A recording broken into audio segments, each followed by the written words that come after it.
Een hele mooie dijmaatje, mensen enthousiasmeren met een aantal heel interessante sprekers op verschillende thema's.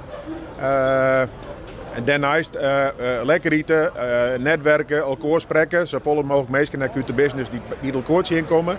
En dan afsluiten met een hele gezellige jongen. Dat iedereen echt nadenken gaat van waar ben ik goed en wat wil ik morgen doen en hoe kunnen wij elkaar daarin helpen om daar te komen. Vreed stier de tweede editie van het terug Probo organiseren Printing Wonderland op de planning. Het festival stiert onder oren in het teken van de mogelijkheden van print. Er kwamen zo'n 2500 bezoekers op het festival af. Deze waren dan echt tegen enthousiast.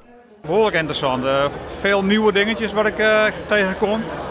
En wat er aan zit te komen nog allemaal. Dus ik vind dat wel heel erg leuk. Maar het hoogtepunt gaat vanavond nog komen, denk ik. Als sign-maker wil je graag een beetje op de hoogte blijven van alle nieuwe technieken en wat de mogelijkheden zijn. Dus het lijkt me zo'n ideale mogelijkheid om dat eens even te bekijken. En al wat bijzonders of moois tegenkomen? Nou, het mooiste staat hiernaast met mijn vrouw.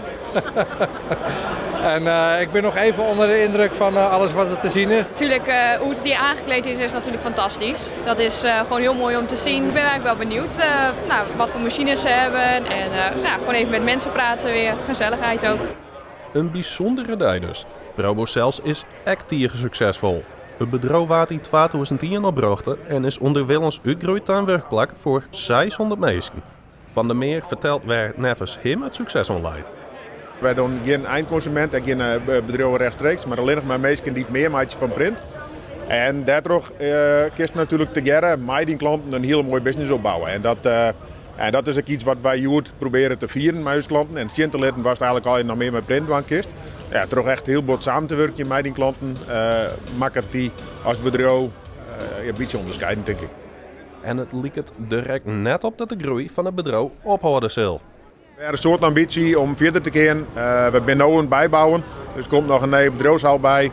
We hebben een groene optie, waar we nu opzien, waar we het feest hebben. En daarna is het vervolgens hier ontzien om ook in Duitsland een stuk te produceren.